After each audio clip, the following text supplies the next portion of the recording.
Hey, Startup Vision. This is Guillaume Moubèche, and I'm the CEO and co-founder of Lemlist. Hello, Guillaume. What a welcome. This is great to have you on. Thanks, Florence, for inviting me. Thank you for being here. So, Guillaume, Lemlist is a B2B SaaS which promotes prospection efficiency. Can you explain first what you do and also why a big part of your development is based on your communication? You do a lot of videos like us. So explain. Yeah, so essentially, Lemlist is a platform that will allow you to automate a big part of your sales prospecting on multiple channels, such as emails, socials, and calls. We have about 10,000 customers, mostly based in the US. And I would say that the reason why we do a lot of videos is because I think it's a great way, to connect on a much more personal level with your audience and also scale it, because once you have the video, you can share it on many different channels. And yeah, overall, it has been really helpful for us to do that. So, as you mentioned, you're scaling very fast and particularly internationally. It represents 80% of your customer base. You have a very good sale efficiency. So, what is your secret sauce? I think our secret sauce from day one was to be entirely focused on the success of our users. So we are in a space where a lot of people at that time were telling you you can put your sales on autopilot. But actually, if you do sales, you know that sales is all about relationship. So you need to spend time, getting to know your prospect, getting to know the person you're going to reach out to, and do really ultra personalization. And then there are some tasks that you can automate, such as the follow-up and maybe different channels, actions, etc.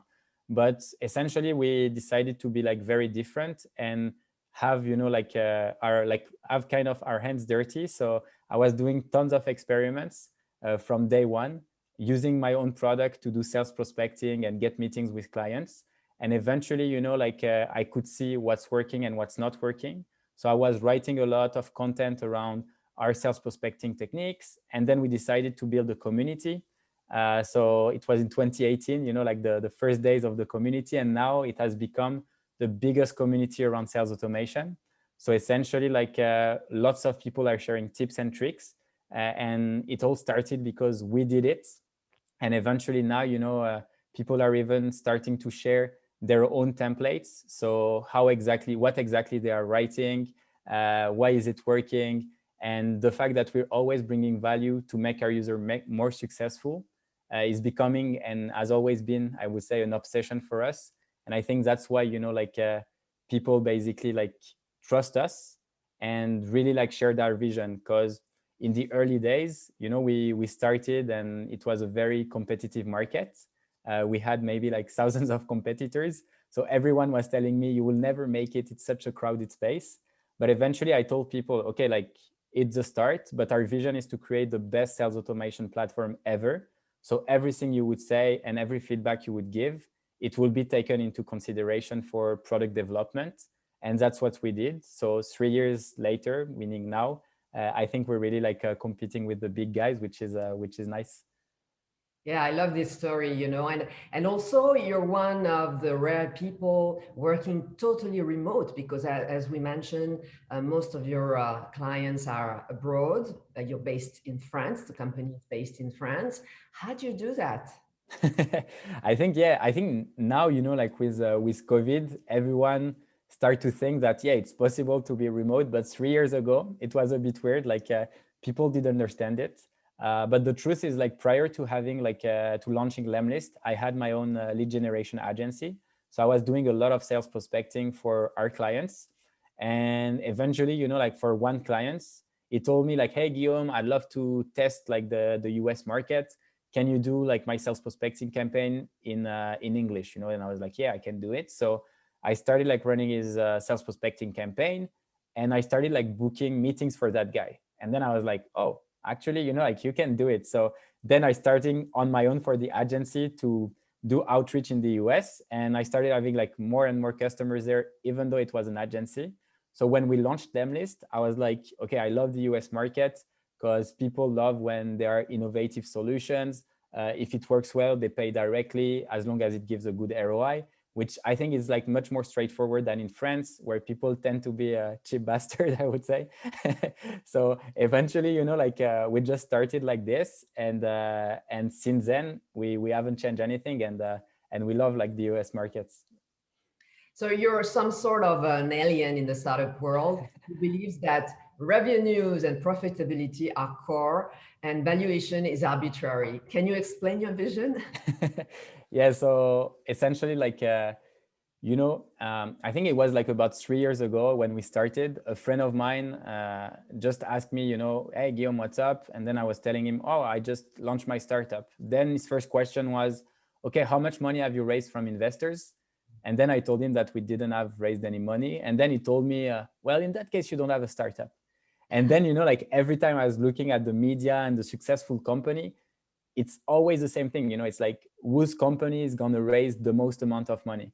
But then if you look actually at the numbers and at the stats, I think there were like a Harvard study that says that 8 companies out of 10 who have raised money actually fail.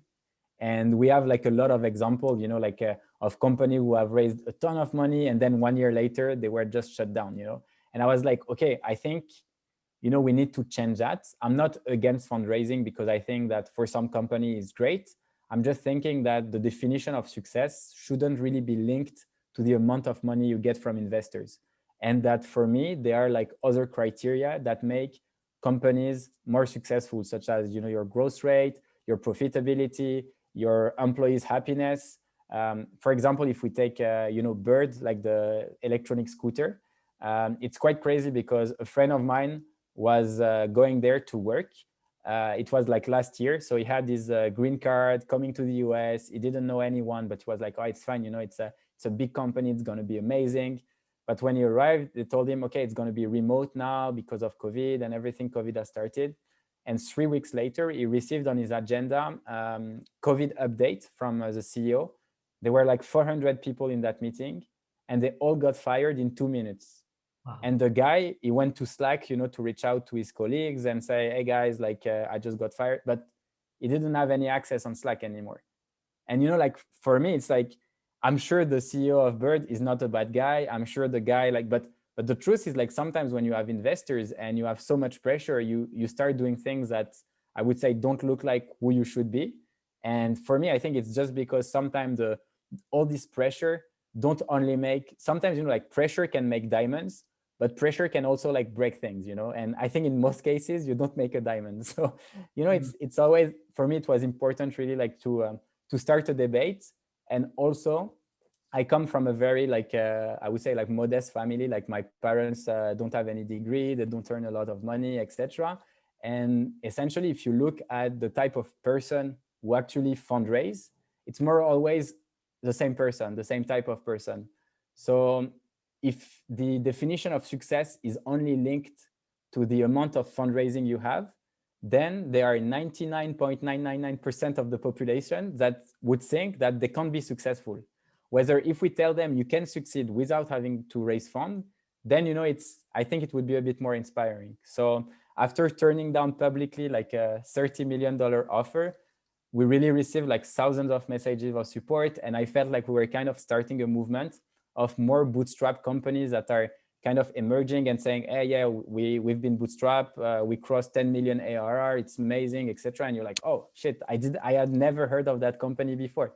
So it's really great, I think, to have started kind of a new movement. Yeah, and for Lemlist, you proved it right, because you're a profitable company, you're a young but profitable company. So that's great. And you told, my next question, which was, why did you finally decide not to take the 30 millions? Please tell me. Yeah, so to be honest, it was from the beginning, like there were two things. So we like to basically be super transparent. And I think that fundraising is a very opaque, environment. So you don't know what question a VC is going to ask. You don't know how it goes, etc. So on my YouTube channel, I really wanted to be like to show the step-by-step process in order for people who want to raise to be able to understand what's up when actually raising funds. But at the same time, from the beginning, we knew that we were going to say no.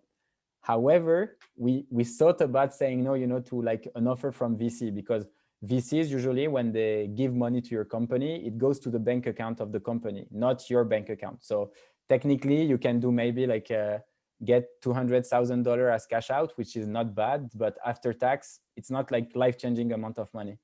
But we received like a $30 million offer from a private equity fund, and they were offering $15 million in cash out.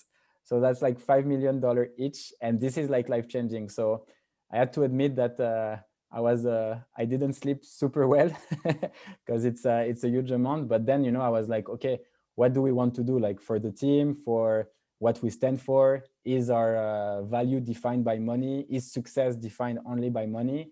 And then I thought, you know, like I think our message should be like is the most important thing, and our mission is clear for the next year. So we decided to say no and move on. And I think with everything that has been done after, I think it was worth it. So I'm happy that we still did it. Well, Guillaume, this is, as you said, you know, this is like a movement, a very new way of thinking, not even thinking, but saying it out loud. And you give hope, I'm sure, to a lot of startups today. Thank you for Thanks a talking. lot, Florence. Thank you for participating. Hope to see you soon. Same Bye-bye. here. Bye bye.